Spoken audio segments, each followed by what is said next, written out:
Dou boas-vindas a todos que estão presentes nessa nossa conversa, nesse nosso debate. Quero, antes de tudo, dizer que, para nós do IDCT, o Instituto é um prazer muito grande receber as pessoas que estão interessadas em debater e discutir esse tema extremamente relevante, principalmente para a nossa democracia, que é a transparência. Somos muito gratos pela presença de todos os inscritos e eu espero que todos aqui presentes, mais uma vez agradeço a cada um de vocês, que possam sair daqui maior do que entrar. Meu muito obrigado e vamos dar início. Eu vou passar a palavra para o Orion, para que cada um possa fazer também aí uma breve apresentação, para que você possa, né, os trabalhos, como já tem feito muito brilhantemente aí na sua vida, no seu programa de TV que você tem, no seu blog e na Band News Minas, como eu já havia noticiado. Um grande abraço, a palavra é com você, Orion. Obrigado. Boa tarde a todos. É um prazer participar desse debate tão importante por conta desses dois contextos aí do momento desafiantes, né, para a sociedade, a transparência e também esse tempo de pandemia que estamos vivendo, né? Muito bem. Então, dando início ao nosso debate, eu queria fazer uma pergunta para os três, que nesse tempo aí de Covid, né, Covid-19, lamentavelmente muitos empresários estão elevando seus preços, né? E aí deixa, de maneira até oportunista, e deixa aí os governantes, prefeitos, governadores, numa situação muito delicada, de ter mais cuidado para lidar com essa situação. O que eles devem fazer em caso de aquisições mais altas? Seria o caso de convidar o Tribunal de Contas, o Ministério Público, para acompanhar esse processo? Caso contrário, nós teremos aí uma enxurrada de ações de improbidade administrativa daqui para frente. Por favor, então, com a resposta primeira aí da Fernanda Campanucci, por favor. Olá, muito boa tarde, agradeço muito o convite e é um prazer estar aqui com os colegas também. Bom, acho que em primeiro lugar, já que a gente está falando desse tema da transparência, é fundamental entender a transparência, compreender a transparência nesse momento como um antídoto, né, uma vacina para esse tipo de irregularidade. O gestor se protege também desse tipo de acusação se ele tivesse sido transparente em todas as etapas do processo. Então, o próprio processo administrativo tivesse sido orientado, bem fundamentado, né, mostrando essa distorção do mercado que acontece, que a gente está percebendo e sabe que existe. Então, a transparência é uma forma de proteger também o gestor nesse momento. Então, a transparência de todas as fases, né, de todos os documentos, não só dos gastos em si, mas também da motivação, de como que essa decisão foi tomada, é fundamental nesse momento. E a gente tem orientado, conversado com organizações da sociedade civil, com pessoas que estão interessadas em fazer esse controle nesse momento, essa orientação que a gente tem dado, né, buscar a documentação. Agora, é preciso dizer também, a gente pode debater isso com mais calma depois, mas é preciso dizer também que, nesse momento, faltou uma articulação uma liderança do governo federal para fazer esse tipo de aquisição em escala, né, uma economia de escala. Seria muito importante, nesse momento, se a gente tivesse tido e se a gente tiver ainda, uma liderança do governo federal nesse sentido, para que esse problema seja atenuado nos entes subnacionais. Muito bem. Nicole, por favor, sua resposta. Bom, boa tarde. Primeiro, eu agradecer de novo, né, o convite, um prazer enorme estar aqui com todos vocês e dividir o debate também com a Fernanda, que a gente atua aí já na mesma linha há muito tempo, e com o Edmar, que é um colega antigo também de trabalho, antes mesmo de ocupar hoje a Seconte no Espírito Santo. E eu acho que, contribuindo na mesma linha do que a Fernanda coloca, é muito importante a gente ter muita calma também nessa hora, né? A gente entende dessa mesma forma, que a transparência agora é o melhor remédio para a gente reduzir os riscos de corrupção. De fato, as contratações públicas agora, elas vivem um momento onde a gente precisa que elas sejam aceleradas, né? A lei federal que a gente tem hoje para reduzir ali um pouquinho os controles e garantir que as compras saiam de uma forma mais rápida, as contratações, isso é necessário nesse momento que a gente vive, porque é um contexto de pandemia, então a gente está falando ali de salvar vidas na ponta, E o que protege tanto o gestor público e garante que esse recurso, de fato, não seja desviado é a transparência, né? Através da transparência que a gente consegue reduzir esses riscos de corrupção. E quando a gente fala do setor privado, o setor privado tem um papel fundamental também nisso, né? Toda essa busca de insumos, de contratos, de serviços que o setor público procura, é o setor privado quase sempre quem oferece.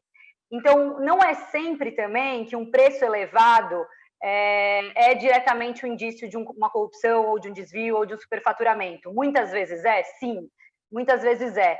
Mas é bom a gente ter um pouquinho de cuidado, e talvez o Edmar possa até falar um pouquinho mais no papel de gestor público, de como também foi difícil isso, porque como a Fernanda colocou, essa falta de organização e de uma gestão, orientação do governo federal, fez com que os nossos próprios entes subnacionais concorressem muito em busca desses recursos.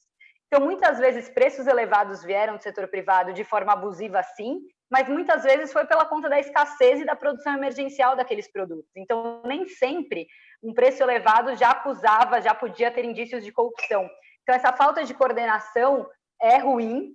E aí, de novo, como a Fernanda falou, reforço, é a transparência dos contratos, que mostra ali exatamente quem é o fornecedor, qual o valor por unidade, qual o preço, que permite à imprensa e à sociedade civil verificarem se ali tem indícios de desvio ou se não é um preço que, eventualmente, um pouquinho acima do normal acaba sendo justificado nesse contexto de pandemia ou não.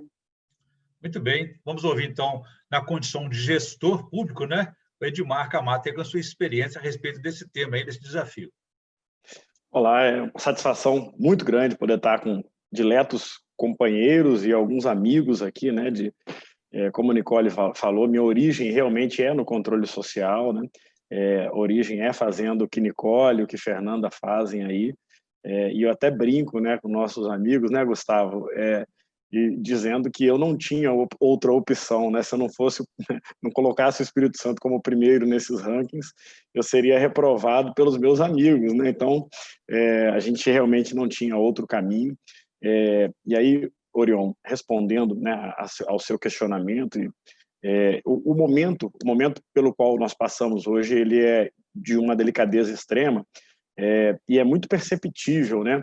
A cada nova crise que aparece por conta do momento, eu costumo falar assim, primeiro vamos respirar e lembrar que estamos todos do mesmo lado, né? Porque é muito comum, às vezes, o cidadão, na ânsia da reabertura, porque o interesse financeiro, né, ele é realmente relevante, né? Não tem como a gente dizer que não, imaginar que o Estado está do lado oposto ao dele, né?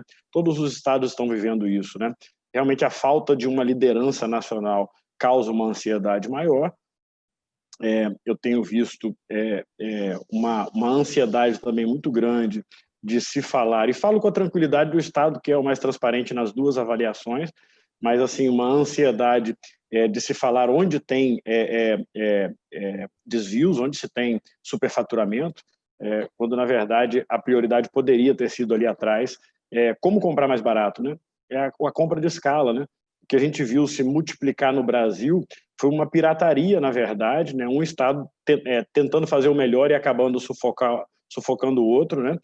E muitos dos insumos e muitos dos equipamentos que nós não temos hoje, que não foram entregues, não estão aqui porque a pirataria internacional aconteceu. Porque em vez de comprarmos juntos 10 mil respiradores, a gente perdeu tentando comprar 500 para cada estado e veio um país muito grande. Isso aconteceu muito com os testes, né? Os testes para a Covid, que poderiam lá atrás ter sido feita a testagem em massa, mas um estado como o Espírito Santo, imagina como que a gente vai conseguir concorrer com os Estados Unidos, com uma democracia gigantesca, dotada de poder econômico muito grande, e que está comprando de forma centralizada, né, com uma liderança única. Então, isso realmente trouxe um prejuízo. O processo de transparência ajuda muito, e temos desafios novos, próprios do momento que a gente vive, né? Eu lembro que lá atrás já falávamos o seguinte: a transparência é muito boa porque vai permitir o cidadão acompanhar. Mas isso é o básico, né? Quando a gente vem aplicar um processo de transparência no momento em que a quantidade de informações falsas que circulam é tão grande como essa, o processo de transparência ajuda, mas a primeira preocupação que vem para o gestor, na verdade, é a seguinte: caramba, eu vou dar munição para que as notícias falsas sejam criadas, né? Então, tem muito gestor que tem receio de dar transparência hoje, tal qual um prefeito do interior tem porque muitas vezes a primeira preocupação dele é essa. E eu falo com a tranquilidade de que começamos essa corrida pela transparência da Covid, e aí, Fernanda, eu vou te confidenciar isso, a gente nunca teve contato. O Espírito Santo era um dos últimos na primeira avaliação, né? A gente tinha 10 pontos de 100, né? E aí eu dei uma entrevista local aqui dizendo que a avaliação da Open Lodge Brasil era muito boa, né? E as pessoas acharam muito estranho, porque como um dos estados que é um dos piores aí em transparência naquele momento, elogia, né, uma avaliação tão ruim. Na verdade, isso não deveria ser estranho, mas no mundo de hoje, né? A gente tem que elogiar aquilo que a gente está bem e falar mal daquilo que a gente está mal. Na verdade, assim, a metodologia é muito boa, e eu tinha certeza que a gente conseguiria galgar uma quebra de cultura, porque quando se fala em saúde especialmente, a cultura que tínhamos, né, e é nisso que a avaliação da OKBR quebra barreiras e quebra cultura, a cultura que se tinha na saúde até então era de restrição de dados, por conta do sigilo do prontuário médico, por conta daqui a pouco que vai vigir a Lei Geral de Proteção de Dados, né? Então foi uma série de quebras e a falta de cultura de trabalhar em conjunto, né? Jamais a saúde, eu acredito que em qualquer estado, em qualquer município, jamais a saúde imaginou que ela teria que trabalhar tão em conjunto com uma Secretaria de Controle e Transparência, com uma controladoria. Até brinco que em muitos estados e municípios, nesse momento, é capaz de o secretário de Controle e Transparência não estar conseguindo o diálogo necessário com o secretário de Saúde, porque é uma insistência muito grande que nós fazemos para que esses dados sejam derrubados, para que não haja sigilo, para que haja uma metodologia interessante, né, moderna, que realmente a gente possa falar em maturidade de dados abertos e projetar esses dados. Fernando, gostaria então que você, já que você foi citado, tem direito de defesa agora, de manifestação a respeito dessa declaração do secretário Edmar aí, a respeito da metodologia, né? Quais são os desafios que os gestores enfrentam para dar transparência aos seus dados? Nossa, de maneira nenhuma uma defesa. Eu acho que o Edmar colocou muito bem, a gente ficou bem impressionado com a evolução do Espírito Santo tão rápido, né? A partir do momento que assumiu o compromisso de aplicar a metodologia e se tornar mais transparente nessa área da saúde. Eu concordo absolutamente com ele quando ele fala que a cultura da transparência, quando ela existe, né, ela ainda é muito centrada na questão orçamentária e de despesas, e que de forma nenhuma isso é um problema. Acho que isso é uma tendência, a gente já tem legislação para isso, há mais tempo até do que a Lei de Acesso à Informação, né, dizendo para transparência das despesas, determinando exatamente os parâmetros, enfim, a lei complementar, e de quando que é 2010, né, enfim, agora me deu um branco aí, mas a Lei Capiberibe, né, já determinava a divulgação de despesas. Então, a gente tem um arcabouço legislativo e legal mais sólido do que para as políticas públicas de maneira geral. Então, quando a gente fala de transparência das políticas públicas, saúde, educação, moradia, a gente tem aí uma variedade de práticas e de culturas que realmente nesse momento de uma pandemia, nesse momento de uma emergência, isso salta aos olhos. Então, essa questão da privacidade, a gente já sabia que era uma barreira, porque a gente ainda tem a Lei Geral de Proteção de Dados que a gente tem que cuidar e a gente tem que implementar. Então, não existe essa dicotomia, né? É uma falsa dicotomia, privacidade e abertura de dados. O que precisa fazer é abrir dados tomando cuidado com a privacidade. Então, acho que esses últimos meses aí mostraram que é possível, sim, abrir dados com responsabilidade, sem prejudicar a segurança dos dados pessoais. E aí, nesse momento, então, a gente tem focado muito em dados epidemiológicos e da infraestrutura de saúde, então, testes, a questão da ocupação de leitos, os dados do contágio em si. E eu diria assim, para resumir, o seguinte: no Brasil, a gente tem uma cultura ainda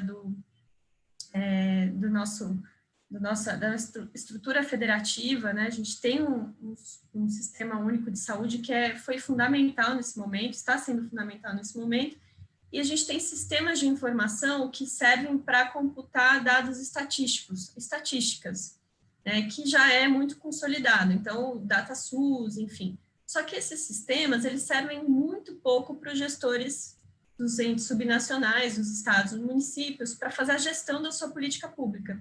Isso acontece na educação também, né? Os dados de matrícula dos estudantes, eles servem para o censo, mas eles não ajudam os gestores a fazer a gestão da sua política. E na saúde acontece a mesma coisa. Então, a gente teve uma certa facilidade de implementar rapidamente, né? O Ministério da Saúde, sistemas para colocar informação, os dados do dia a dia, mas a dificuldade da abertura é que esses sistemas não têm relatórios, extração de relatórios de forma facilitada, eles não são integrados, então a gente tem um passo aí que os estados e municípios têm que correr atrás para integrar dois sistemas, o ESUS-VE, que é o sistema de síndrome gripal, dos casos leves de Covid, e os casos graves estão em outro sistema, isso tem que ser cruzado. Então, tem uma série de dificuldades de gestão mesmo, porque não tem uma visão nacional de tratar a informação de forma estratégica.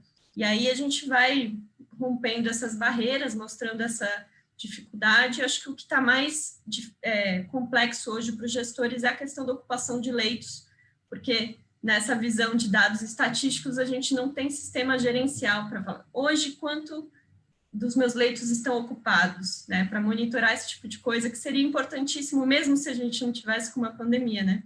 Então, acho que eu resumiria assim, a gente tem uma preocupação de criar estatística, mas a gente não tem uma preocupação de tratar a informação de forma gerencial, e aí isso está ficando mais patente aí com a pandemia.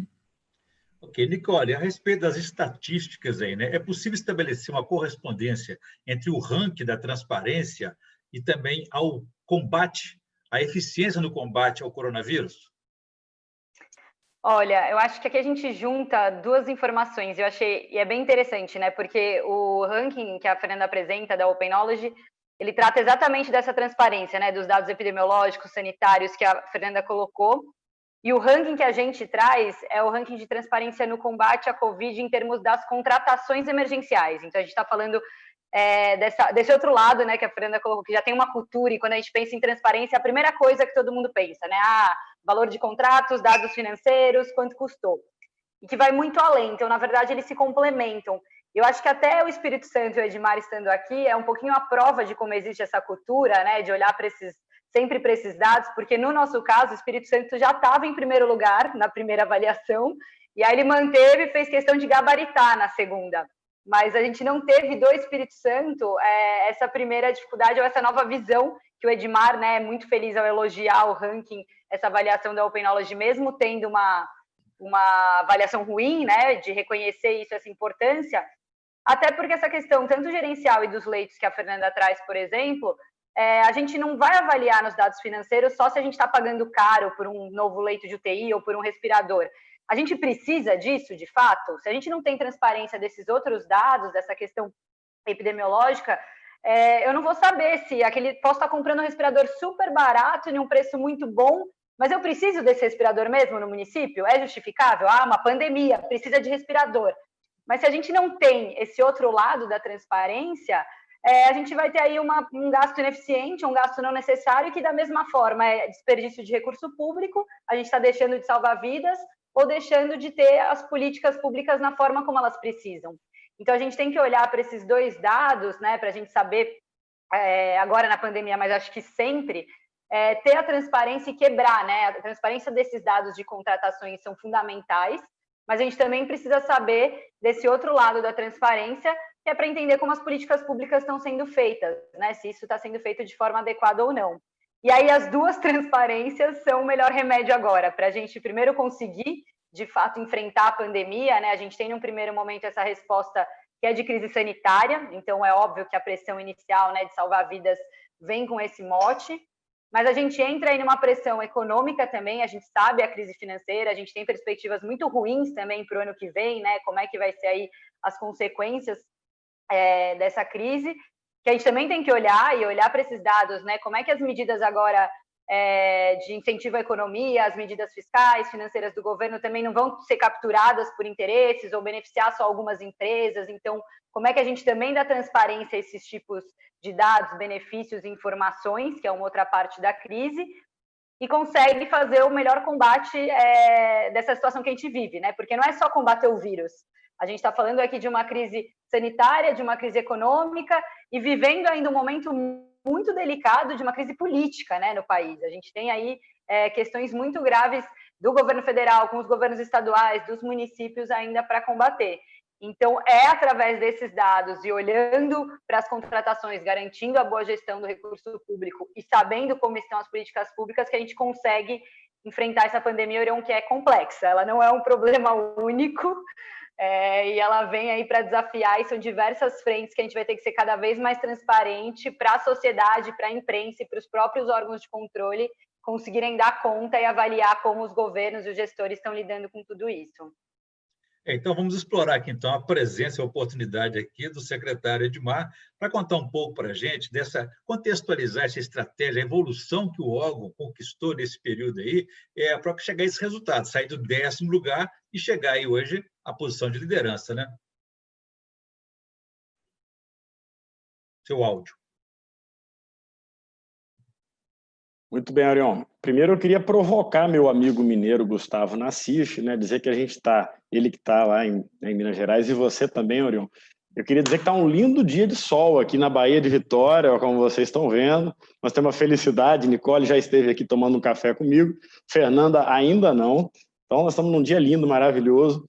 Hoje é um dia que o Espírito Santo começa a permitir mais atividades empresariais, comerciais acontecerem, que é uma notícia maravilhosa para a população, e que a gente não pode confundir isso com uma abertura irresponsável, né? Essa é a grande, talvez, responsabilidade dos gestores nesse momento, é comunicar isso da forma correta, né? Não está voltando ao normal. Então, né? Não está voltando ao normal a vida, né? A gente está, eu refuto um pouco a expressão novo normal, mas a gente está buscando uma forma diferente de evitar com que, porque dizem que, assim, a gente lê e vê as experiências dos outros países, dizem que você, depois de uma reabertura, você retornar ao fechamento é totalmente mais desprazeroso ainda, e as pessoas perdem a confiança em uma outra reabertura. Então diz que é muito traumático o momento de você fechar de novo depois de reabrir precipitadamente, né? Então o diálogo hoje no Espírito Santo é esse, né? Olha, a quantidade de leitos, a ocupação está bem menor, temos boas notícias, a taxa de transmissão está em 1, ou seja, cada pessoa contaminada só transmite para mais 1, o que é ótimo. Isso começou em 10, para a gente ter uma ideia, né? Começou em 3, né? Cada 10 pessoas contaminavam 30, né? E hoje está em 1, cada pessoa contamina só mais uma. Mas existem uma infinidade de desafios, claro. Sobre a pergunta aí, Orion, que a Nicole respondeu, onde que os rankings encontram a efetividade, né? Não é uma resposta lógica, assim, rápida e direta, né? Realmente eu digo o seguinte: os rankings, eles passam, se bem aplicados pelos estados e municípios, eles passam confiança para a população, né? Então, o Espírito Santo hoje, a gente tem a felicidade de ser o primeiro na avaliação da OKBR, que para quem está entrando aqui não entende as avaliações, a OKBR mede essencialmente a transparência dos dados da saúde, né? São os dados por região, por faixa etária, por sexo, para que uma infinidade de públicos, acadêmicos, jornalistas, possam ajudar o Estado a definir cenários, que é o que a gente faz aqui, né? Então as pessoas chegam para conversar com o governador, sugerindo, donos de academia, por exemplo, que é uma pressão muito grande, óbvio, as pessoas querem malhar, mas eles chegam sabendo como está o município deles, o índice de mobilidade das pessoas lá, como é que está, a incidência da doença por grupos negros, por exemplo, né? Como está nos presídios. Então, assim, dados da saúde, que é onde tinha uma cultura totalmente diversa da que a gente está fazendo acontecer. E a transparência internacional vem com a transparência dos dados públicos, das compras, né? Quando junta tudo isso, né? Hoje o cidadão do Espírito Santo, e a gente não pode negar que o momento que nós vivemos é, infelizmente, muito ruim por conta de fake news, de informações falsas, né? E as pessoas estão muito mal informadas, Então, esses primeiros lugares nessas classificações, eles servem muito para chegar para as pessoas e falar assim, gente, vocês vivem no estado em que tem as melhores classificações de transparência, então não é aquilo que vocês estão recebendo num grupo de WhatsApp, né? Se convençam de que realmente ficar em casa é importante, não é uma atitude louca do governo, né? Que ela está baseada e é discutida e dialogada com dados abertos, né? Então isso ajuda muito, sensibiliza muito as pessoas, né? Eu acho que um grande ganho que a gente tem realmente é esse. E o Espírito Santo ontem teve uma notícia boa, que a gente passa a ser também o primeiro no ranking do Centro de Liderança Pública, que mede boas práticas no combate ao Covid, que é uma ótima avaliação também, talvez essas pessoas estejam conosco em um novo diálogo. Eu não posso aqui deixar de negar, e a função que eu represento outros estados e municípios, que é extremamente difícil, tá, seguir essas avaliações. O momento da quebra da cultura, as pessoas realmente perguntam por que a gente tem que, em vez de fazer as entregas de saúde, porque isso, no momento em que todo mundo está trabalhando para alguma coisa, o questionamento que vem peraí, nós vamos parar de fazer isso aqui que está fazendo a entrega acontecer para ser transparente, né? Porque eu estou aqui para entregar o respirador amanhã, né? E aí eu vou gastar agora uma energia para fazer a transparência desse processo. Então, assim, é realmente desafiador, tá? Tem muito estado e município que está tentando evoluir em transparência, mas está encontrando grandes barreiras. Parece aquela chargezinha que tem do planejamento, né? Você está puxando um carro lá que não tem roda, está arrastando, gastando energia danada, e alguém vem e te sugere, fala assim, vamos botar uma roda nesse carrinho aí que vai ficar muito mais fácil carregar. A pessoa fala assim, não temos tempo não, nós estamos puxando aqui o carro. Na verdade, você está arrastando, gastando uma energia muito maior, e eu falo isso com a tranquilidade de que hoje o controle externo, Ministério Público, Tribunal de Contas do Estado, eles se alimentam dos nossos portais, né? Então, quando eles sentam para fazer uma avaliação ou mesmo uma representação contra o Estado, eles não precisam pedir nada, eles vão ali e têm acesso, né? Fiz uma reunião virtual com 40 promotores há algumas semanas, e aí foi justamente para ensiná-los a usar, né? A gente tem uma expertise aqui no Estado de chamar os jornalistas, colocar 20 jornalistas dentro de uma sala para ensinar eles a usar o portal de transparência, né? E aí eu já previ no governador, falo, chefe, o dia seguinte vai ser uma matéria negativa em algum jornal. Por quê? Porque a transparência imediata é essa, né? Mas o segundo dia é quando você gera confiança para esses protagonistas, né? É muito melhor, porque eles passam a usar isso com uma expertise e um amadurecimento muito maior. Aí, Orion, eu não sei se aqui é o momento adequado ou não, mas eu tenho algumas telinhas para passar, porque para quem está... eu acho que o público hoje nosso aqui é muito de estados e municípios que também querem entender um pouquinho esse processo. Se em algum momento você permitir, eu passo essas telas, tá? Perfeito. Muito bem. Fernanda... Eu posso fazer... Sim. Não, eu ia fazer um comentário sobre a fala agora do Edmar, não sei se... Por favor. Não, é porque eu acho que o que é muito interessante e que a gente busca aqui na Transparência Nacional, e a Fernanda Colpenology, eu imagino que é o mesmo, é entender esse diálogo, né? Em nenhum momento que é feito o ranking, a gente faz para afrontar o poder público, né, no intuito de desafiar e querer provar isso. É óbvio, né, que como sociedade civil, no papel de exercer o controle social, essa avaliação é feita exatamente com pressão pública para que os gestores sejam transparentes e a gente consiga ter esses dados, ter acesso a essas informações.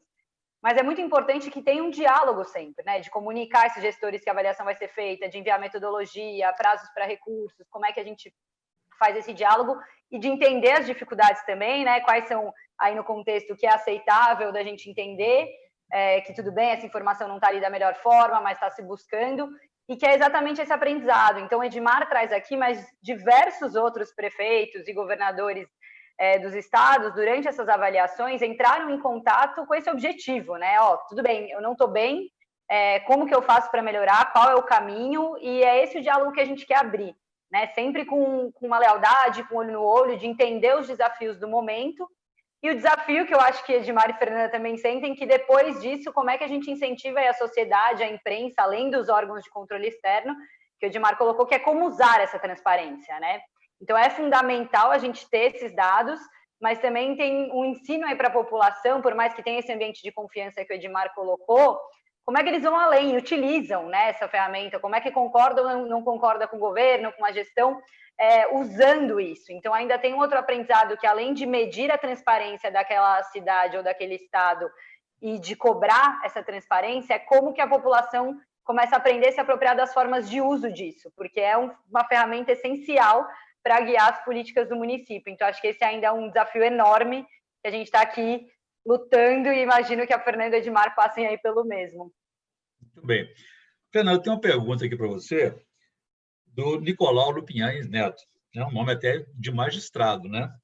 Bom, a transparência não pode ficar apenas no viés do preço. É necessário observar ainda a real necessidade e eficiência e o atendimento do interesse público. O que você tem a dizer sobre essa pergunta de Nicolau Lupinhães Neto? É muito pertinente, dialoga muito com o que a Nicole já falou sobre a complementariedade dos dois, é perfeita essa colocação.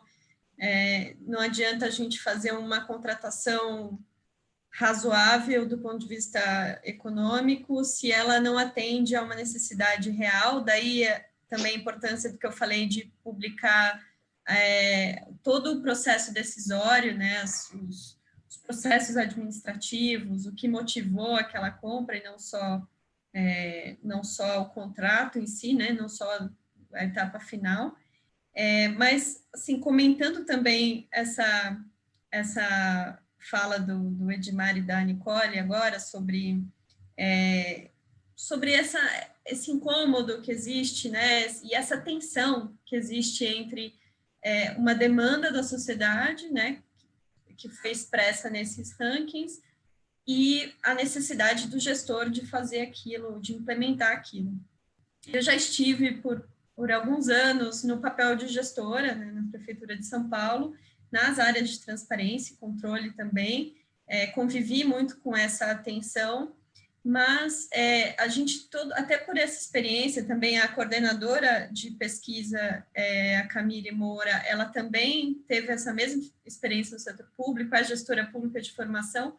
Então, a gente teve em todo momento uma preocupação enorme em fazer um balanço entre o que é razoável e o que é necessário, né, e o que a gente sabe que que o setor público tem condições de fazer nesse momento. Então, a gente não pediu, por exemplo, nenhum dado que a gente já não soubesse que estava sendo inserido no sistema. A gente fez uma consulta pública para as pessoas na segunda fase, pesquisadores, jornalistas, para saber o que as pessoas queriam, né, tinham de demanda, mas a gente não acatou todas essas sugestões justamente por esse exame de viabilidade de incluir. Então, essa é uma preocupação constante, né, que a gente tem e que vai continuar tendo, mas eu sempre digo que são 5 os principais beneficiários dessa política de transparência, e o primeiro deles, eu acredito firmemente nisso, são os próprios gestores públicos, porque não só nessa dinâmica de se proteger, né, de eventuais irregularidades, mas também para o próprio uso interno. A gente sabe que existem, né, nas administrações públicas o que a gente chama de silos, né, de compartimentos que não se comunicam entre si, e uma história que eu acho uma anedota muito, digamos assim, preocupante, né, mas que é curiosa, que foi o Intercept publicou uma matéria sobre, logo no começo, né, sobre um relatório que teria vazado da ABIN, né, da Agência Brasileira de Inteligência, e dentro desse relatório eles falavam assim, olha, era um relatório para informar a presidência, informar as autoridades sobre projeções, o que ia acontecer com a Covid-19 no país, né, alertar, cumprir o papel da agência de alertar, de informar a presidência. E aí eles colocam assim, olha, a gente não consegue fazer projeções mais precisas do que o que a gente fez aqui, porque o Ministério da Saúde não divulga os dados que a gente precisa.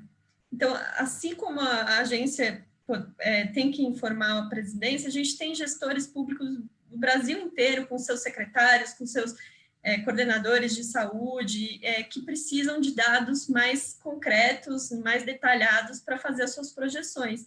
Então, os primeiros beneficiários é o próprio governo. E quando ele não dá transparência porque não tem como organizar aquele dado, provavelmente ele não está usando também o dado internamente. Porque se ele já está com o dado organizado e bem gerido internamente, ele vai ter facilidade de dar o próximo passo, que é a abertura em si, né? Então, só queria colocar isso também para complementar aí a fala dos colegas. Obrigado, Fernando. Agora tenho registrando aqui a presença do presidente do CONAS, Conselho Nacional de Controle Interno, aí, professor Leonardo Ferraz, prestigiando o nosso evento aí. O secretário, tem uma pergunta aqui do Tiago Jastes, que é sobre as metodologias, se elas buscam discrepâncias com base em indicadores externos ao que é explicitamente de Covid-19. Lembrando aí que é aquela confusão que fica entre Covid, síndrome respiratória, enfim. Se existe uma metodologia que busca essa discrepância. Talvez a Fernanda possa até falar com mais propriedade, né, já que eles não só elaboraram a avaliação, como atualizaram os parâmetros, né? Mas o que se busca, eu tenho visto assim, as mudanças e as atualizações de metodologia tem sido justamente você abraçar leituras de dados que possam, em algum momento, ter sido ou equivocadas ou falhas, ou ter permitido em alguns estados que a leitura só de casos de Covid tenha trazido uma falsa leitura, uma leitura incorreta de outras mortes ou contaminações que não estavam sendo, né, Fernanda? Deve deixar você complementar aí, porque acho que é a sua praia. Por favor, Fernanda.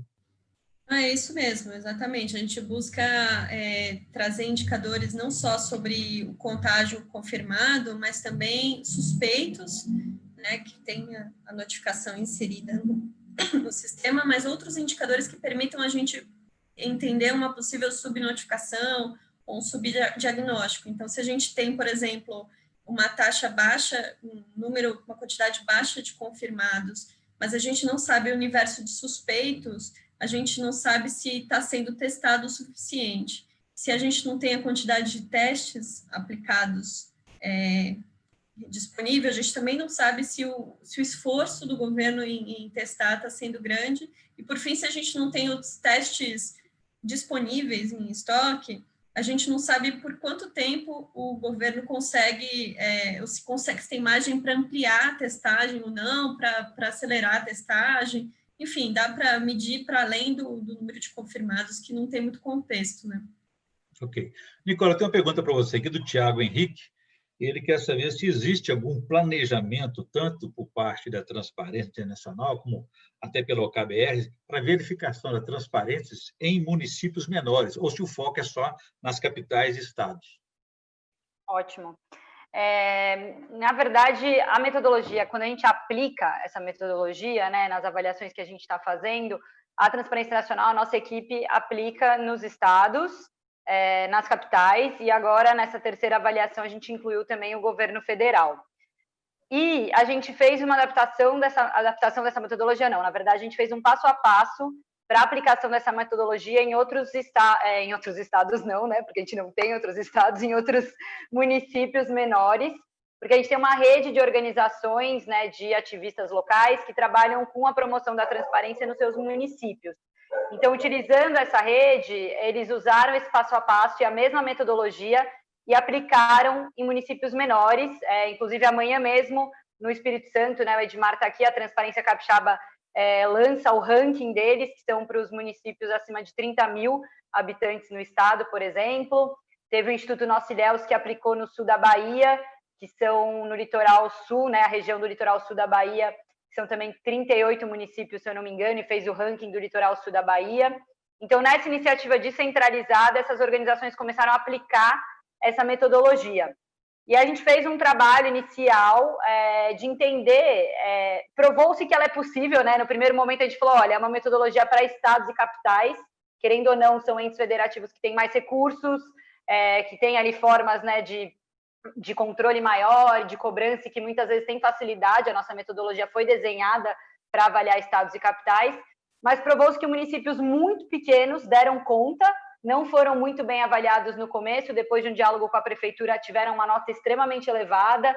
A gente tem Limeira, por exemplo, em São Paulo, Floresta Azul, na Bahia, impressionante também. E agora a gente está discutindo uma adequação, né, na ideia de aprimorar a metodologia, e a Fernanda e o Penoli já fizeram isso, já melhoraram, né, deixaram aí a régua um pouquinho acima na metodologia. A gente também está fazendo essa discussão.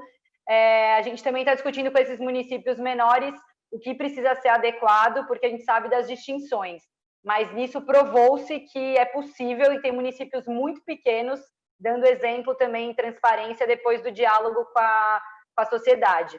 Então, a gente disponibilizou a metodologia, Tiago, está no nosso site, eu posso até depois pôr o link aqui no chat do YouTube, está aberto aqui do ladinho, que é um passo a passo de como qualquer pessoa pode aplicar no seu município, tomando os cuidados, né? O rigor metodológico é muito importante, mas a gente tem incentivado isso porque são muitos municípios e a gente não consegue chegar em todos. Então, é muito importante essa pressão também pela sociedade no nível local. Deixa eu só fazer um complemento, Orion. Por favor, Fernanda. Que também, para falar um pouco da diferença das metodologias, né, dos dois rankings, a gente no início eu particularmente não via como uma grande necessidade, no caso dos dados da saúde, que é os que a gente avalia, a gente ter a avaliação de cidades, né, de municípios. Por quê? Porque tem essa dificuldade de capacidade mesmo, essa capacidade menor de implementar recursos tecnológicos, tinha mais problemas, essa tensão aí de competir com a execução da política, ela fica mais forte, né, como o Edmar estava falando, ela fica mais forte no caso de municípios, e diferente dos gastos que quem faz é o próprio município, a gestão da saúde, ela é compartilhada e tem hospitais estaduais no território do município, enfim, a gente quis colocar muito a responsabilidade primeiro do governo federal, que foi avaliado desde o início, porque o governo federal ele tem capacidade de abrir não só os dados, ele não tem dados, muita gestão, né, da política em si, mas ele tem a gestão da política de informação. Então, ele tem condição de abrir os dados dos municípios, dos estados, porque ele tem esses sistemas centralizados. Então, nossa ênfase sempre foi no governo federal e nos estados, mas a gente começou a perceber que as capitais, né, que têm também uma capacidade maior, tinham dados discrepantes com relação aos estados e ao governo federal. E aí que a gente começa a olhar isso com mais preocupação e começa a avaliar também as capitais, porque apesar da gente já ter dados municipais abertos pelo governo federal, a gente tem uma discrepância que ainda não se justifica, né, porque usam sistemas diferentes, porque a forma de contar é diferente. Então, a gente está fazendo esse esforço também agora para as capitais para tentar entender melhor como que é a dinâmica de dados entre municípios, estados e governo federal. Então, é uma questão federativa bem complexa. Acho que na questão das despesas é inquestionável o valor de se olhar para cada município do Brasil, mas no caso da saúde, a gente realmente tem que dar uma ênfase maior para os entes, para o governo federal e para os estados. Secretária Edmar, a Lenira Fonseca diz que a corrida, entre aspas, segundo ela, para se alcançar uma boa posição nos rankings de transparência, está provocando publicação de dados pessoais nos portais Covid. Ok. Eu acho assim, primeira coisa que é importante lembrar, né, e a Fernanda sabe disso porque ela que escreveu talvez a metodologia, é que a metodologia ela preza pela divulgação de microdados, que é o dado aberto, porém preservando a privacidade do nome, tá? Então, se houver, né, eventualmente algum ente que está divulgando o nome, inclusive, se a Fernanda quiser me corrigir, ela corrija, ele está divulgando fora da metodologia preconizada, né? O que sempre foi uma discussão muito grande, porque a gente gastou algumas horas em reunião aqui no início, Fernanda, para entender se em bairros menores, por exemplo, à medida em que você publica o nome da rua, a data em que foi feita a divulgação, enfim, na hora de juntar esses dados, uma comorbidade, por exemplo, a obesidade, em municípios pequenos ou em bairros pequenos, você não está levando a individualização do dado, né? O que é uma discussão ótima, acho que todas essas discussões de transparência são muito boas, né? Mas quando a gente pega uma lei geral de proteção de dados prestes a entrar em vigor, realmente dá um pouco de receio de divulgação. Por exemplo, o Espírito Santo fez a divulgação dos dados de mobilidade, então é quase que em tempo real isso. Você sabe em cada município que se as pessoas estão deslocando ou não, através de um painel público, né? Dá um frio na barriga divulgar isso. Nós não temos essa cultura. Mas, ao mesmo tempo, você fala assim, pô, mas tem uma finalidade coletiva absurda, né? E eu costumo falar o seguinte, está acabando aquela fase de você só publicar os dados que são obrigatórios, porque a lei manda e tal. O grande desafio, a nova onda que existe, é você transformar dados em serviço, em utilidade para o cidadão. E talvez nesse momento de pandemia, a gente está fazendo as coisas apressadas, está rompendo barreiras, mas a gente está chegando nesse ponto mesmo, né? Você está conseguindo usar massas de dados para que o poder público não seja simplesmente alguém que corre atrás, para ser alguém que está predizendo uma informação, que está prevendo um cenário, dialogando com pessoas que são importantes para essa predição de ajudar mesmo, né? Como que a gente vai estar daqui a 15 dias, né? Desculpa, mas o secretário de Controle e Transparência não sabe. Ele tem que dialogar com o médico, com o jornalista, com o cientista, com o pesquisador, com o cidadão que está na rua precisando de dinheiro para trabalhar, que está em casa, né? Precisando trabalhar, e nisso os dados abertos ajudam muito. E aí uma experiência que eu trazia lá da ONG, lá da Transparência Capixaba, na época, foram 12 anos atuando, contrário ao que a gente imaginava, as grandes experiências em poder público de transparência, elas tinham um custo próximo de zero, ou seja, não era aquela empresa que saiu vendendo software e programa para você aprender para você ser transparente, eram pessoas que fizeram em casa, no trabalho, que conseguiram, né, bolar um site. E aí nisso foi muito interessante, porque toda essa solução, né, que nós tivemos aqui, felizmente, que está sendo bem avaliada, ela teve custo zero realmente, né? Não teve uma licença comprada, não teve um servidor contratado, não teve uma empresa que foram pessoas em casa, em teletrabalho. Então isso confirma aquela nossa teoria de que o aval da autogestão, né? O autogestor querer entender o que é a transparência, né? Saber que ele vai, em algum momento, sofrer críticas por ela também, mas ele reafirmar que é importante, que é o caminho, né?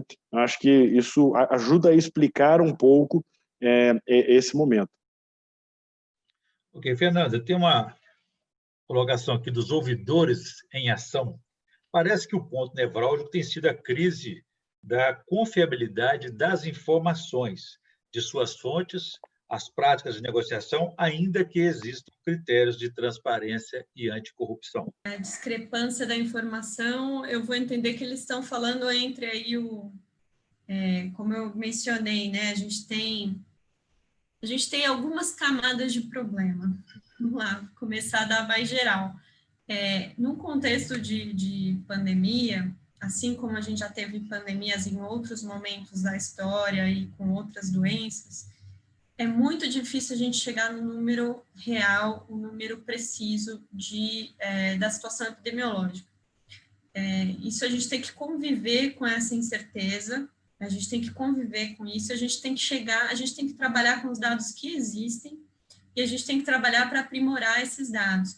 Então, a gente tem que, como eu falei, a gente trabalha com indicadores, com outros indicadores que juntos a gente compõe um quadro mais preciso. Então, se a gente trabalha com síndrome respiratória aguda grave, compara com o momento do ano passado, por exemplo, e vê que tem uma chance muito alta de ter casos aqui que são COVID e não foram diagnosticados, enfim, a gente calcula mesmo isso, né? Os epidemiologistas, eles vão calcular essa taxa de confiança do dado. Então, isso é normal, a gente precisa de mais dados para poder deixar esse dado mais preciso, essa informação mais precisa. Tem uma outra situação que da falta de confiança nas autoridades, porque existe uma situação hoje no Brasil até de negacionismo, né, de que a doença existe no começo, depois de que ela é grave ou não, Então, assim como a gente tem a falta de confiança na ciência, a gente tem também esse reflexo no debate sobre os dados se são confiáveis ou não, né? Que eu acho que é uma situação muito danosa para a nossa democracia a gente chegar a esse ponto, porque os dados oficiais eles têm que ser os dados mais confiáveis possível, né? Então, a gente não trabalha com a gente trabalha com essa noção de que os dados de uma pandemia, eles têm uma margem aí de erro, digamos assim, que é normal, e a gente trabalha para que a transparência dos governos seja a máxima e que a gente possa corrigir eventuais problemas.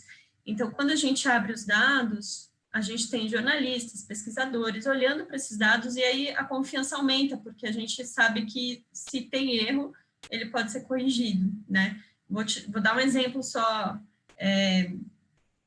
uma mudança de metodologia na forma de calcular. Os casos confirmados saem da coluna porque viraram óbitos, e aí você passa a ter menos confirmados. É uma questão de metodologia que todo mundo olhando ajuda a corrigir, ajuda a ver uma melhor forma de publicar.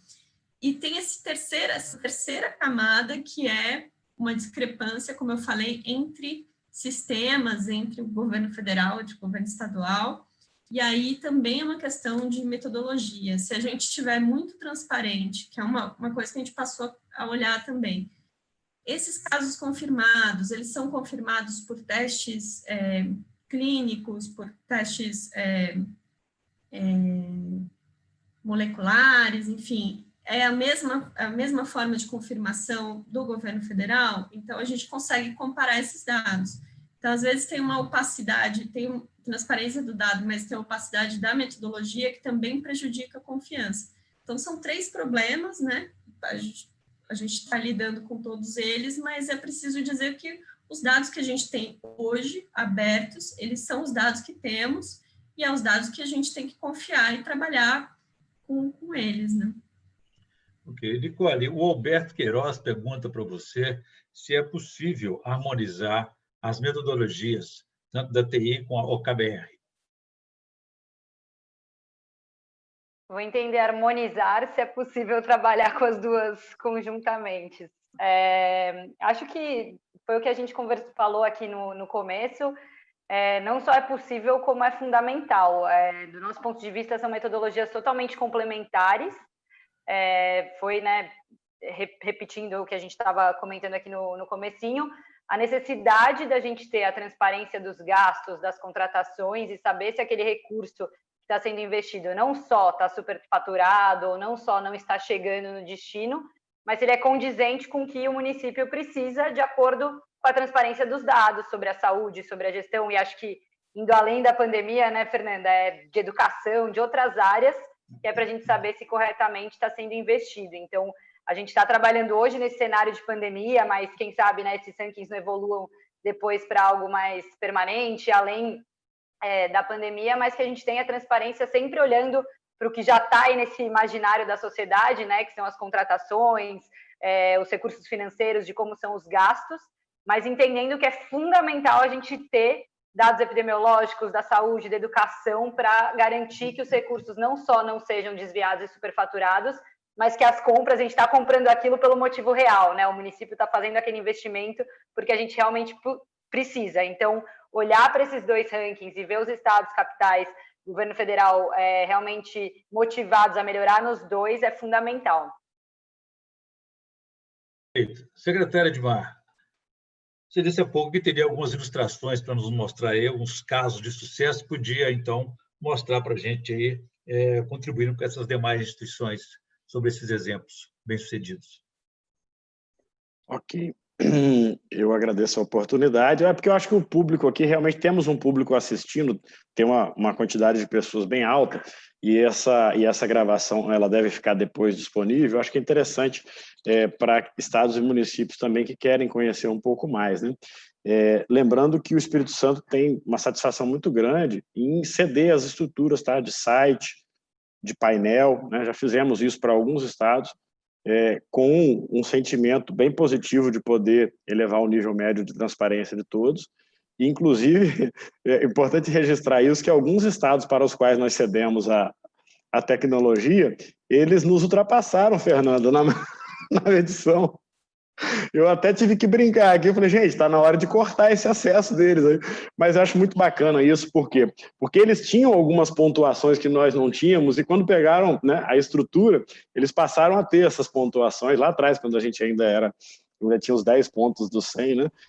Mas eu acho que quem lida com transparência tem que ter esse espírito de ganho coletivo, porque é até interessante que a gente, né, fale isso.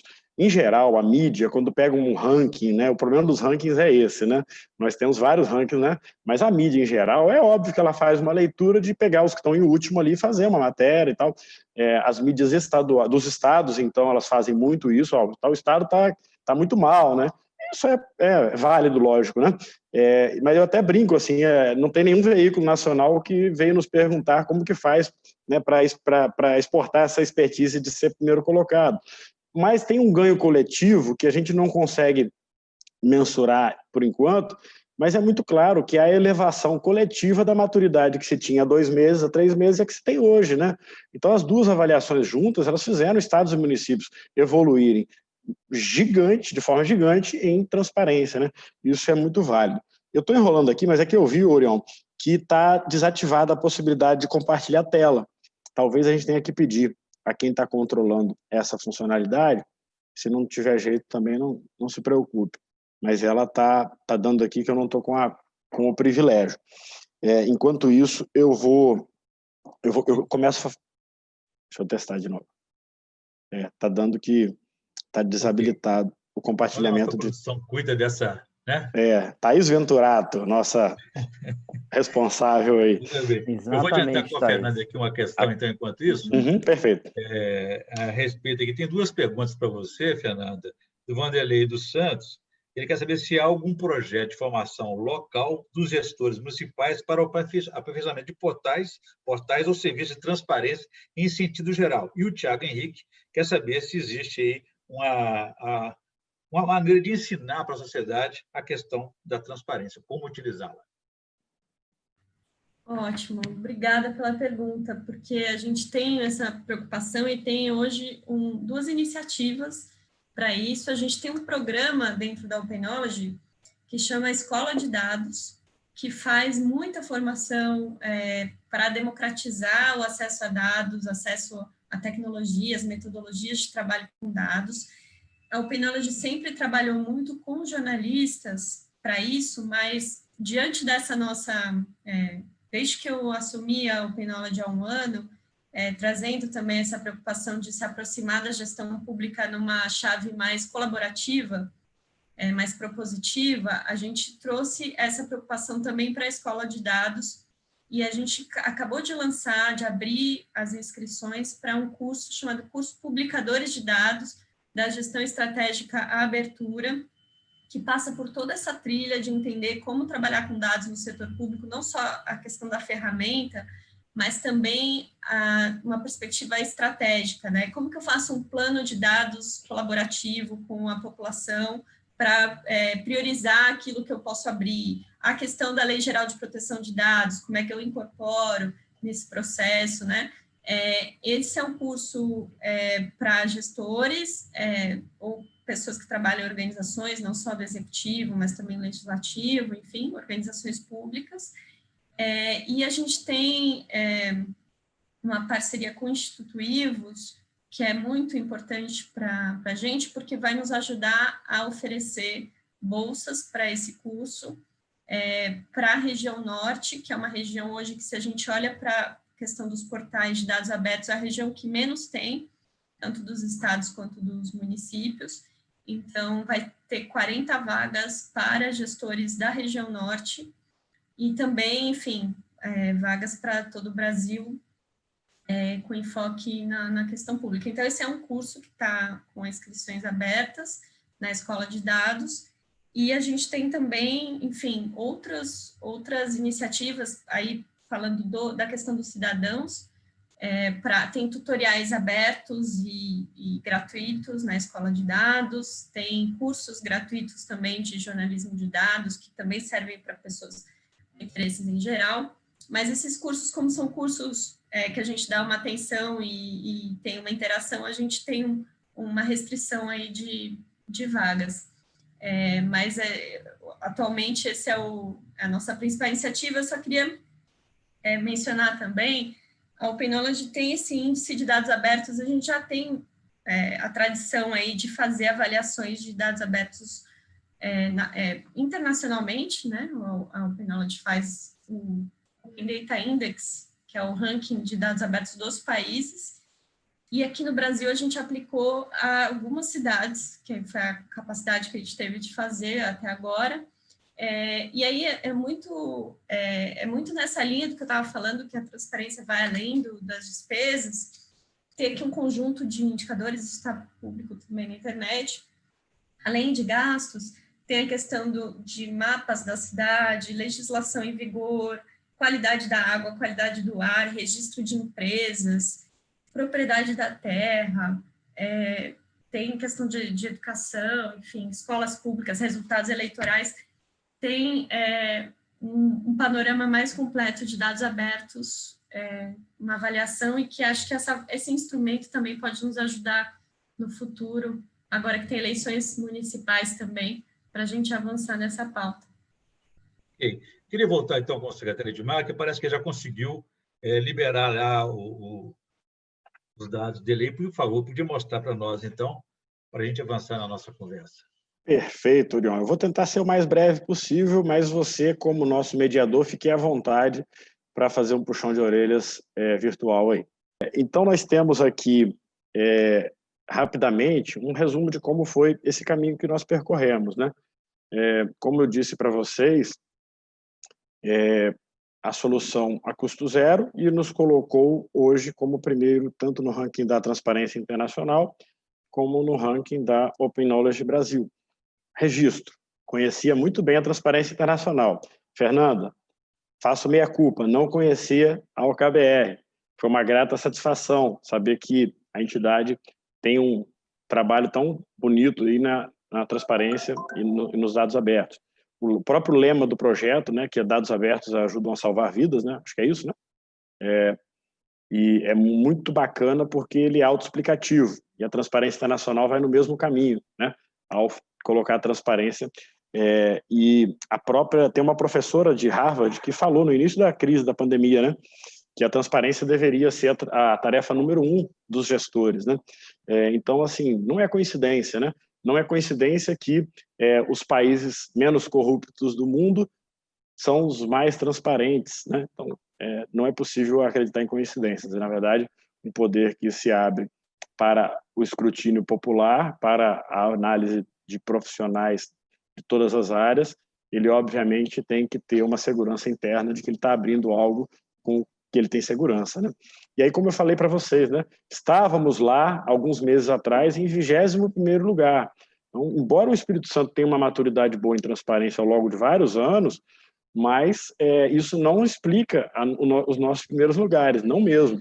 Porque quando vem a OKBR com a avaliação de dados da saúde, era algo que simplesmente não se trabalhava em lugar nenhum, né? Compartilhar era uma palavra quase que proibida, porque tem o prontuário médico, tem a preservação dos dados do paciente, e os sistemas eram quase que manuais em vários lugares, né? Tanto que um grande desafio que nós queremos ajudar a percorrer hoje aqui é o legado, né? A discussão é o que essa pandemia vai deixar de legado para os sistemas da saúde, né? Um ESUS-VS que hoje está aqui no Espírito Santo dando um show de notificação de casos de Covid, ele tem que ser usado para todas as outras dezenas de endemias que a gente tem, né, e doenças de notificação obrigatória. Então, assim, esse é um ganho importante.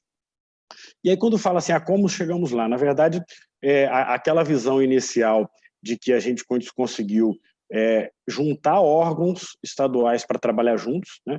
Então, grupo de WhatsApp mesmo, tá? Colocou um monte de gente que não se conhecia em grupos, e essa galera varou madrugadas aí porque tinha um prazo de entrega. Então, são pessoas que entenderam qual era o recado e conseguiram nos dar essa colaboração. Com soluções, é importante falar, soluções internas e de baixo custo, né? A mudança cultural. Ficou muito claro para nós lá no início que o que a gente estava precisando não era de orçamento para trabalhar a transparência, era quebrar a cabecinha das pessoas que foram moldadas ali durante anos e anos a não prestar contas e de alguns dados que são sensíveis, né? Obviamente também não a ponto de publicar o nome das pessoas. E vale lembrar, né, que as pessoas notificadas com Covid lá atrás, elas tinham um receio muito grande de um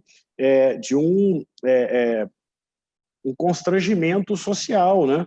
De prédios que colocavam recados no elevador dizendo, olha, no apartamento 805 tem alguém com Covid, né? Então, é realmente algo que a individualidade, sim, teria que ser preservada, mas a transparência não. Então, com a certeza de que a transparência é obrigação, mas era possível fazer algo a mais, né? Facilitando o acesso e a visualização, por exemplo, por meio de gráficos. Então, vem a tecnologia, o Business Intelligence, o BI, né? Os famosos painéis de BI, que permitem ser clicáveis, inclusive, essas informações. Então, você dá uma outra visão para o dado aberto, e avança na escadinha, tão conhecida escadinha ali, quem trabalha no tema, né? A escadinha de maturidade dos dados, né? Lá atrás, imaginávamos que divulgar um documento em PDF era ser transparente, né? Quando, na verdade, hoje, você fala assim, não, o PDF ele não te permite edição, ele não te permite filtro, ele não te permite uma leitura por máquina, então você está na primeira escadinha quando você publica dados em PDF. Agora lá no YouTube mudou a tela, demora um pouquinho a chegar lá no YouTube. Então, e a gente vai galgando, e no momento de pandemia a gente consegue subir a escadinha e atingir hoje o terceiro degrau, né? Que é a maturidade 3, tentando caminhar para 4, que é muito difícil. Então, o que é a maturidade 3? Maturidade 3 é você saber que seus dados abertos eles possuem uma licença não proprietária, uma licença aberta, que eles são estruturados de forma a serem legíveis por máquina, para serem comparados, inclusive, né, por robôs, né? Um dos projetos mais incríveis que eu já conheci é o Serenata do Amor, que fazia leitura eletrônica de dados lá do Congresso e representava contra parlamentares que faziam uso de cota parlamentar fora de um período de recesso, por exemplo, ou fora das regras estabelecidas. Então, a leitura por máquina para comparação ela é importantíssima, e esse formato não proprietário, né, a planilha, você permite que se faça edição, né, facilita a comparação e o uso pelo público, tanto leigo quanto mais profissional. E com isso a gente passa a apresentar aqui de uma forma rápida as soluções, né? Então, em primeiro lugar, temos um portal de dados abertos, né? Então, todas essas experiências elas são agrupadas de forma que, se eu clicar no nosso portal de dados abertos e ele já abre para toda essa maturidade e eu jogo lá Covid, no portal de dados abertos, ele vai me trazer aqui o acesso direto ao público mais especializado a todo o conjunto de dados que existem em formato aberto, né, e explicando e com dicionário de dados, né? Então, a gente está falando da maturidade.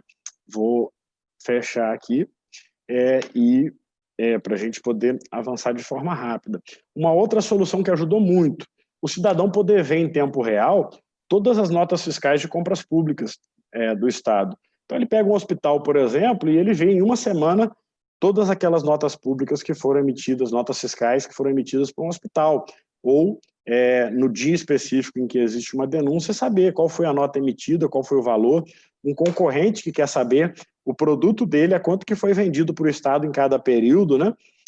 Então, isso facilita muito a transparência, é um avanço, é um legado, né? Também é uma forma de perenizar isso. E aí a gente passa a falar das ferramentas para a transparência dos dados. Esse é o ponto central da transparência que existe hoje aqui no Estado, que é o painel de BI, o painel do Covid, que é o painel onde estão estruturadas essas informações da saúde, atendendo aí principalmente a avaliação da Open Knowledge Brasil.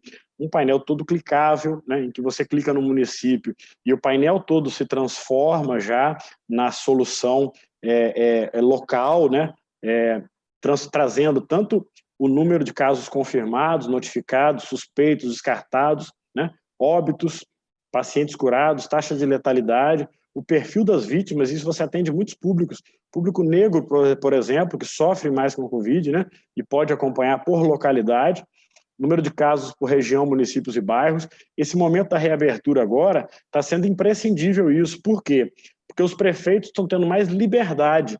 O decreto do Estado começa a liberar mais, mas se o prefeito entende que o município dele está na situação de risco maior, ele vai ter acesso a todos esses dados. Número de testes realizados, profissionais de saúde infectados e a série histórica, que é muito importante. Então, esse painel, esse é o painel do Covid, ele funciona de uma forma muito... Eu brinco, eu falo assim, que tanto o meu pai, que é uma pessoa que não tem intimidade com tecnologia, ele consegue extrair do painel de BI informações essenciais, mas o grande pesquisador que está lá no Canadá, lendo dados do mundo todo, ele também vai conseguir, no painel de um país de língua portuguesa, ter acesso a todas as informações que ele precisa e aprofundadas, né? Então, o público leigo, na primeira linha do painel, ele tem as informações de confirmados, óbitos, letalidade, curados. O público que quer um pouquinho mais, ele clica no município e ele passa a ter o painel todo customizado, com série histórica, inclusive, com comorbidade. E aí eu quero clicar numa comorbidade específica, né? Eu consigo gerar estatísticas a partir dela. Eu clico numa segunda tela e vou para outras informações, como, por exemplo, a taxa de deslocamento, né? Para saber se o cidadão de cada município está deslocando muito ou pouco. A imprensa faz informações diárias com esses painéis para saber o município que está tendo uma dificuldade maior de isolamento. E no terceiro painel aqui, os microdados, né? Que são, e aí sim, aqui vem a individualização quase que completa. A gente não divulga o nome, até porque a própria metodologia não preconiza isso. E aí, como eu já falei, o painel do isolamento social. E aí a gente vê diariamente se as pessoas estão diminuindo ou não o índice de isolamento. Com a divisão por municípios, dados diários, média e série histórica, e a opção de filtro por dias de semana ou no final de semana. Complementarmente, e aí não é uma exigência legal, não era até então uma exigência das avaliações, a gente divulga tudo que o Estado arrecada com doações, e também dá um feedback de onde foi aplicado, para quais entidades foi doado, né? Isso aqui justamente para estimular o cidadão a doar, porque se você não presta contas do que você está recebendo, você provavelmente não vai conseguir fazer esse estímulo, né? Então, total recebido em dinheiro, em serviço ou em produtos, né? Aquele comerciante, aquele empresário que doou 10 mil máscaras, ele sabe quais são as entidades que receberam. E aí ele se sente incentivado a doar mais. E com isso a gente tem outros dados que são publicados, como tabelas em formato aberto. Então, assim, os contratos emergenciais, por exemplo, e a gente está falando da avaliação da transparência internacional. O cidadão pode não só consultar de forma livre pelo nome da empresa que vendeu, como também pelo objeto que foi comprado. Mas ele também pode baixar a planilha inteira, com 400 contratos, que é o que tem lá hoje, e a partir dali fazer seus filtros, suas comparações, né? Inclusive com relação ao valor de compra. E agora a novidade que nós vamos lançar esta semana, né? Que é o painel de BI também para as compras emergenciais. Então, também no formato de BI, ele vai mostrar não só o valor total gasto como fornecedores, órgão contratante, valores empenhados liquidados, elementos, subelementos de despesa, fontes de recursos, ordinário, superávit, royalties, e aí um overview muito rápido sobre esse painel, que também é tudo clicável, né? Também é um legado que a gente quer levar para a despesa pública de uma maneira geral, um aprendizado desse momento. Nessa primeira área aqui, à esquerda, na parte superior, nós temos o órgão contratante, né? Então, se eu clicar no órgão contratante, eu consigo mudar a forma como o painel está desenhado. Então, eu cliquei na Secretaria de Mobilidade e Infraestrutura. Então, primeira coisa, nós não estamos vendo aqui compras emergenciais da saúde, nós estamos vendo compras emergenciais de todo o governo. É importante isso, porque um outro órgão ele pode usar a possibilidade legal de emergência para fazer uma aquisição emergencial. E aí, também com toda aquela funcionalidade de onde eu clicar, Se eu quero saber, por exemplo, por empresa contratada, o painel todo ele se transforma para exibir os dados daquela funcionalidade que eu cliquei, né? E aí ele mostra se foi por pregão, se foi por dispensa. Isso para o controle externo, para aqueles que fiscalizam o poder público, é uma demonstração inequívoca de que você não tem o que esconder, né? Então, isso que é importante que o gestor entenda que é uma ferramenta que dá mais segurança. Nesse momento de fake news, eu até brinquei, eu falei assim, agora quem faz fake news tem uma fonte oficial para fazer, que ele vai saber exatamente quais são as compras que foram feitas, né? É uma brincadeira, mas acaba sendo verdade, porque a nossa defesa está aqui, né? Olha, não tem o que esconder, o dado, ele está divulgado, né? E aí, encerrando, né? Eu deixo nossos contatos e, Orion, eu vou passar o link depois para que, se for interessante para o IDCT, a apresentação seja divulgada, compartilhada também, tá? Então, finalizando, né, Orion, te agradeço pelo tempo, além dos colegas aí, mas é porque realmente eu acho que tinha uma certa curiosidade de se saber como que eram utilizados esses dados. Eu acho que é isso. A grande pergunta que se faz hoje isso veio de um diálogo lá atrás com a Transparência Internacional. Eu lembro que numa entrevista, ou em algum lugar, eles falaram assim, olha, não é só o ganho imediato para a pandemia, é o legado, né? Qual o legado que todo esse investimento em transparência, não financeiro só, mas de quebra de cultura, qual o legado que a gente pode deixar para toda outra estrutura, as outras estruturas de poder, né? De poder público. Então, acho que essa é o questionamento que fica na nossa cabeça a cada criação que se faz. Muito bem. Parabéns pelo trabalho, excelente trabalho aí, que demonstrou que a ferramenta é de muito potencial e, ao contrário do que se imagina, ajuda a governar. Fica até fácil governar, não? Bom, eu tenho uma pergunta aqui para a Nicole agora, aliás, são duas. Querendo saber sobre o papel aí da Controladoria do Estado nesses processos de contratações decorrentes aí da pandemia, se o controle está sendo feito antes ou pós a contratação. E também o Hélio aqui está perguntando como conferir a confiabilidade e legitimidade a dados divulgados e submetidos em momento posterior à revisão ou à readequação. Então, a primeira pergunta aí foi do Rubinaldo Medeiros. Bom, muito obrigada pelas duas perguntas.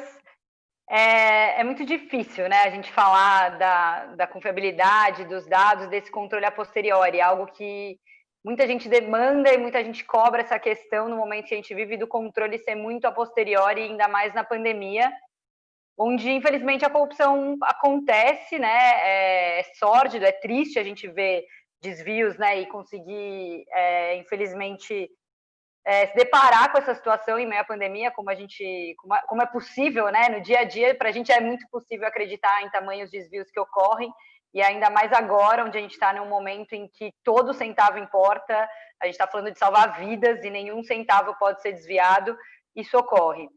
E aí, de novo, batendo na tecla, né, e não é vendendo o nosso peixe, mas é muito o que a Fernanda também falou no começo, a transparência é o melhor remédio.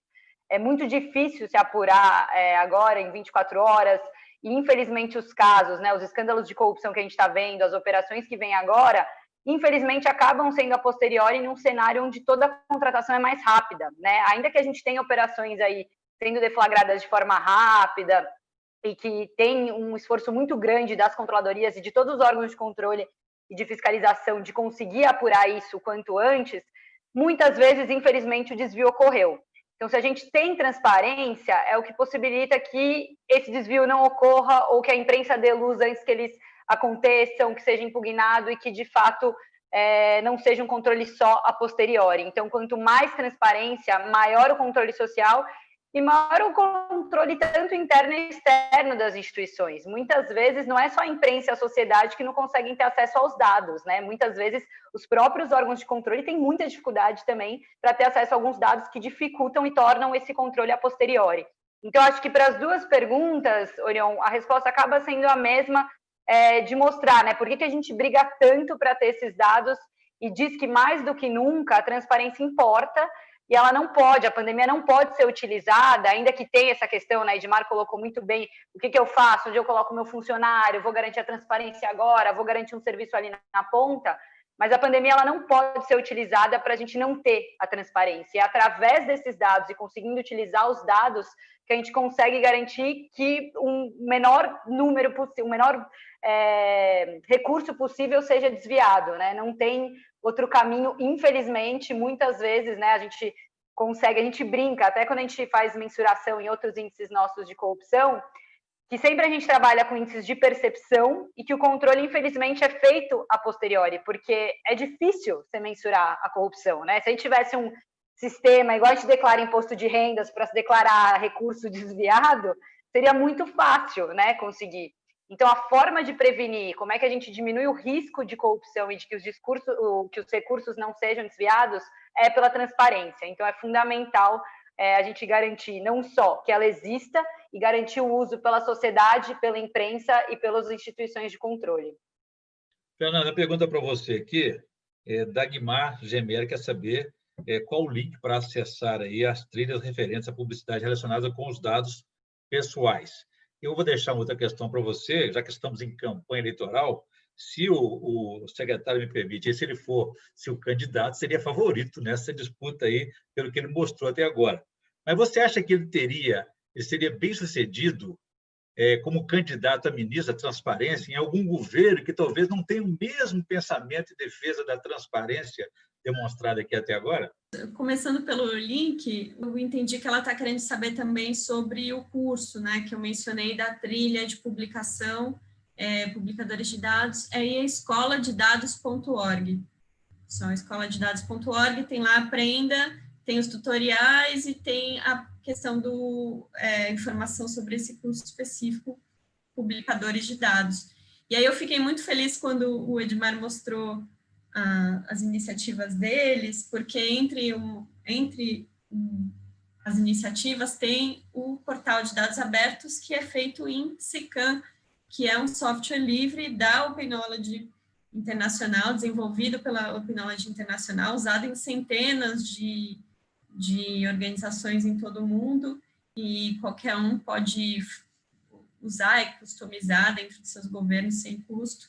Então, esse é o conhecimento livre em que a gente acredita, né? Os governos se apropriando disso e usando, e a própria definição de dados abertos também, a Open Knowledge Internacional construiu ao longo dos anos junto com a comunidade internacional. Então, eu fiquei muito, muito feliz de ver isso, e nessa trilha também que a gente vai abordar, a gente fala sobre como usar o SICAM, que é esse software livre do portal de dados abertos. E que a gente viu, isso é um legado também dos governos que estão abrindo seus dados, porque esse portal ele serve para publicar dados de todas as áreas e não somente de saúde, né? Ele é um portal muito estruturante para todo o governo e fundamental de ter esse repositório. Então, parabéns aí por usarem e pelo que eu vi, muito bem implementado, muito bem construído por vocês. Bom, sobre essa questão de ser candidato, eu acho assim que a apresentação aqui foi extremamente técnica, né? E todas as posições muito bem fundamentadas. Então, acho que todo mundo que tiver essa postura técnica e fundamentada deveria ter espaço na gestão pública para implementar projetos. Mas o próprio Edmar, ele trouxe aqui uma afirmação que eu concordo muito, que a gente sabe o valor que é a alta administração patrocinando esse tipo de iniciativa. E eu sou muito cética de pensar que em governos que são contrários, não tem essa orientação política mesmo de abertura, de transparência, tenham gestores técnicos que tenham espaço para fazer esse tipo de coisa. Então, eu acho que os candidatos que se colocarem nessa posição, eles têm que ter o compromisso público de implementar e de colocar gestores tão capacitados quanto o Edmar para tocar essas políticas, mas sem esses autogestores, a alta administração corroborando e patrocinando esse tipo de iniciativa, eu não acredito que elas vão para frente, não. Edmar, então temos que aguardar um momento mais oportuno para você. Tem uma pergunta aqui Gostaria muito. Uma pergunta para você da Fernanda Odila. Ela quer saber como prevenir aí o chamado apagão das canetas, o receio de muitos servidores de assinar compras emergenciais, temendo questionamentos junto ao Tribunal de Contas ou Corregedoria? Eu penso, Orion, assim, que não tem como evitar o apagão da caneta, ele já é uma realidade, né?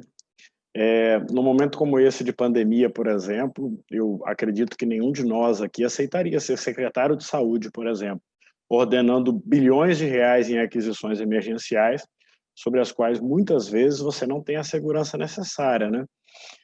Agora, o Estado brasileiro, ele precisa, e Gustavo é um estudioso aí, eu sei que ele deve estar se remoendo para poder falar também, né? Mas o Gustavo, fica à vontade aí. Assim, a gente precisa de uma reforma muito ampla do ponto de vista das aquisições públicas, né?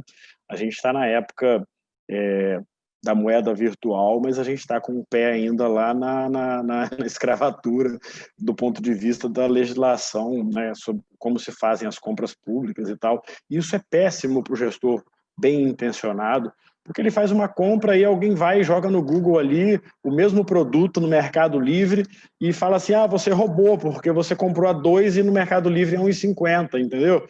E isso é um cenário muito ruim para o gestor público. Qual a segurança que ele tem, né? Qual a segurança que o Edmar Camato, o Gustavo Nassif, a Fernanda, a Nicole e o Orion vão ter de aceitar um convite para ser gestor no momento que qualquer compra pode ser questionada de uma maneira muito forte, né? Então, assim, a gente tem que rever isso, a gente tem que rever a forma como isso tudo é feito, né? O controle interno tem grandes desafios, o controle externo também. Nesse momento de compras emergenciais, em que é importante a população saber que a compra emergencial não é um desvio de recurso público. A compra emergencial é uma autorização legal para você conseguir entregar um respirador na semana seguinte, senão ele seria entregue daqui a 2 meses, daqui a 6 meses, né? Agora, como fazer a compra emergencial sem sobrepreço, né? Garantindo a entrega. Então, esse é um momento de muita reflexão, né?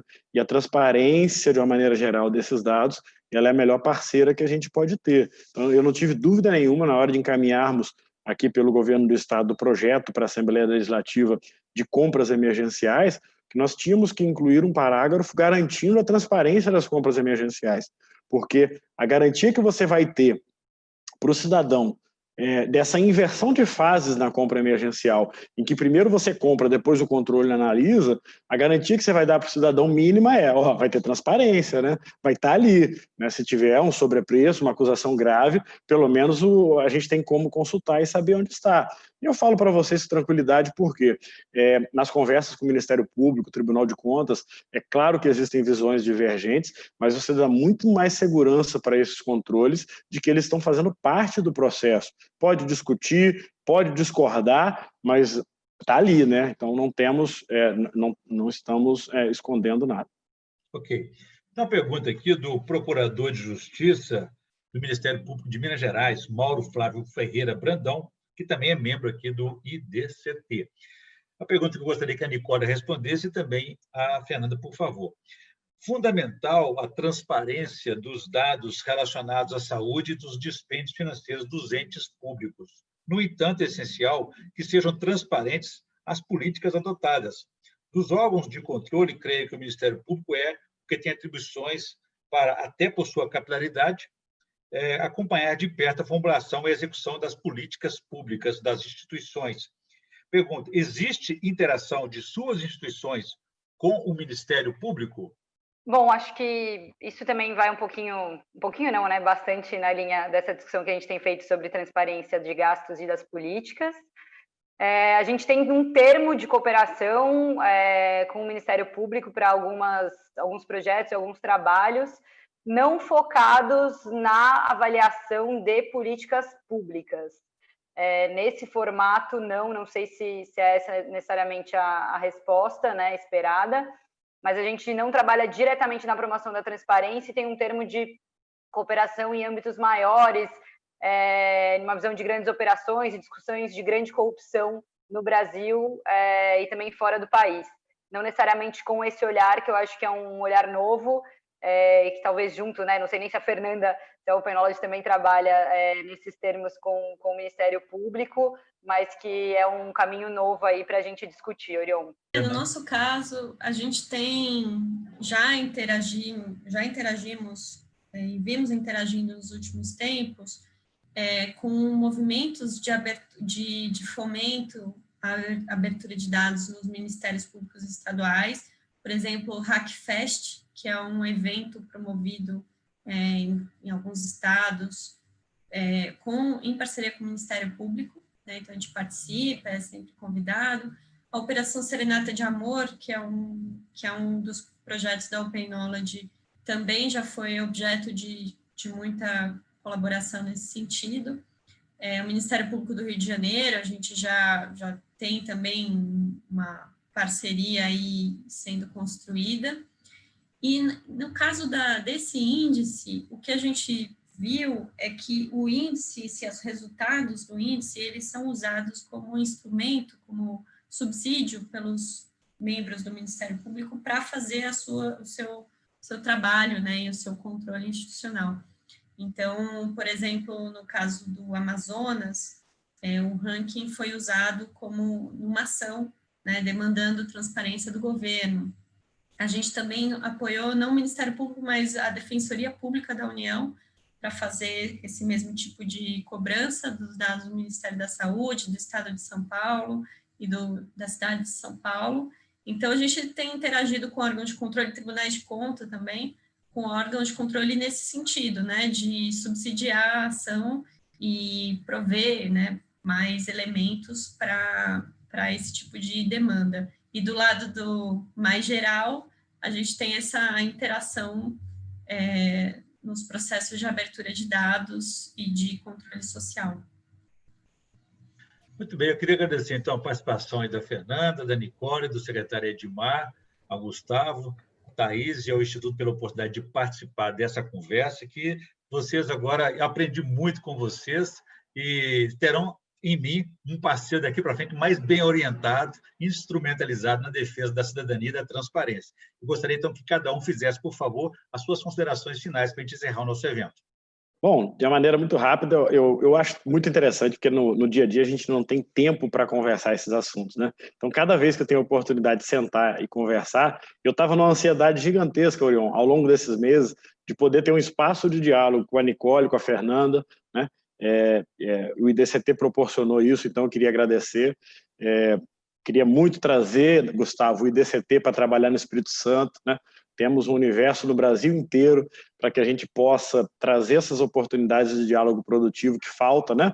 O cenário nacional, cada dia menos diálogo, cada dia menos discussão, e a gente sente falta muito desses ambientes positivos.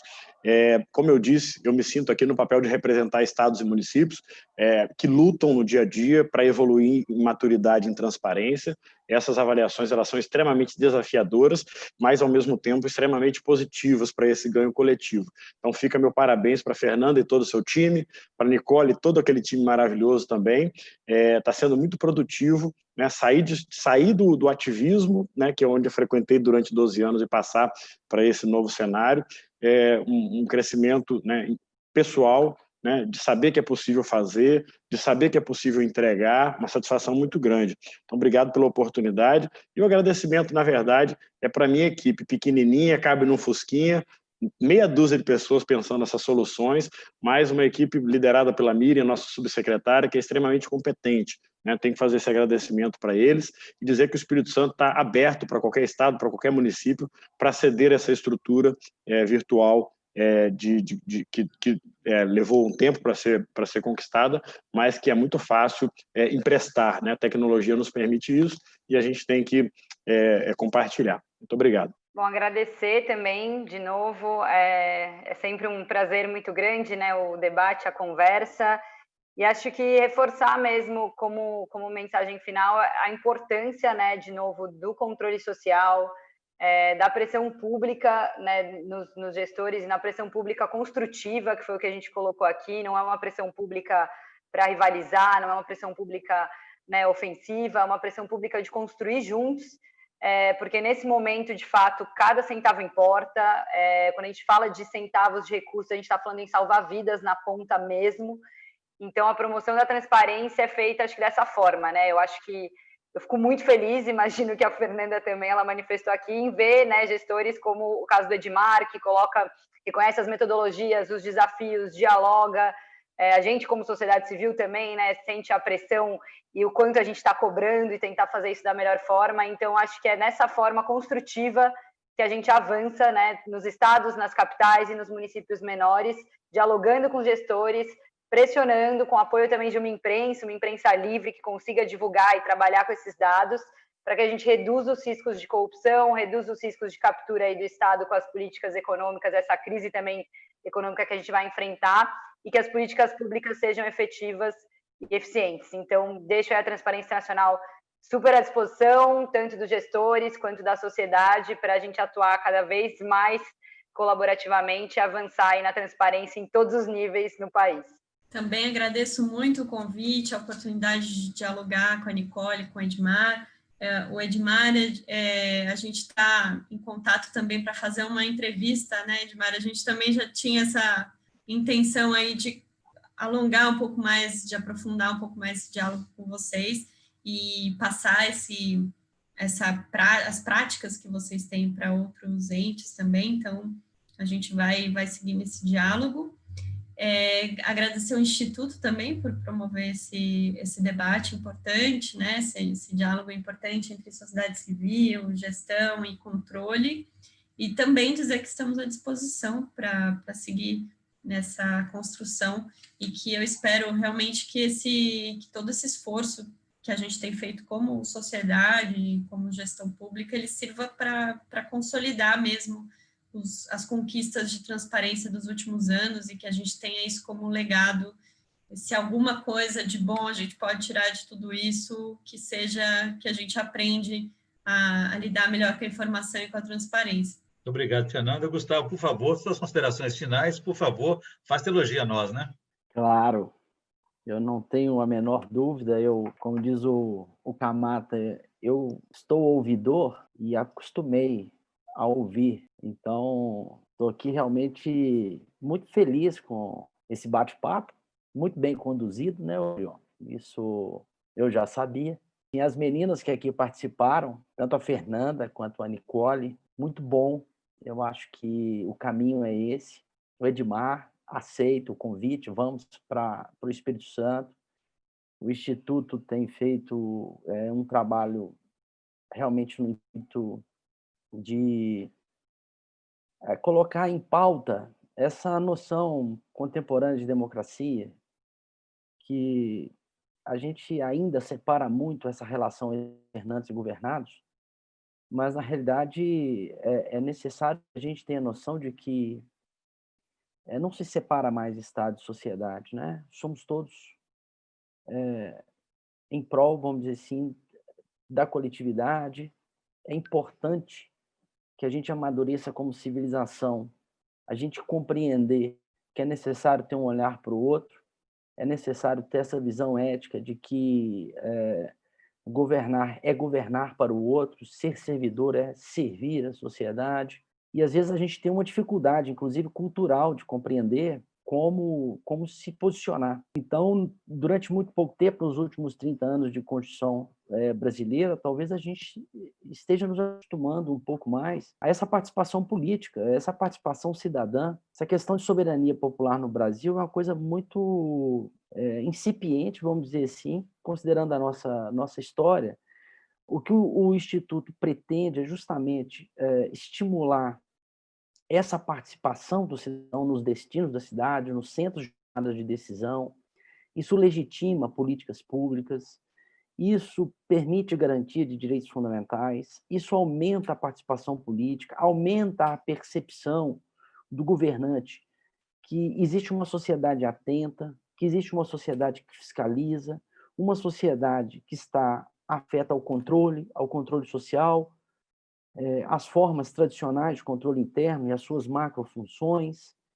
Toda essa interação e talvez o ganho de um momento como esse de pandemia foi que a gente teve a oportunidade de fazer uma reflexão e desde voltar a nossa percepção para os nossos, dentro da nossa casa, da nossa família, que de certa forma a gente larga em virtude do trabalho, em virtude de estar muito focado nas nossas atividades, nós também tivemos uma grande oportunidade de estar online e fazer um encontro desse que talvez em uma outra ocasião reunir Orion, reunir Fernanda, Nicole, Edmar, os nossos apoiadores, parceiros da BO Minas, os nossos colaboradores, que eu faço aqui um agradecimento especial, Thaís e todos aqueles que estão e que não aparecem, às vezes, aqui nesse momento, estaríamos todos, era um deslocando para um lado, o outro para o outro, um ponto de contato, e a tecnologia nos aproximou.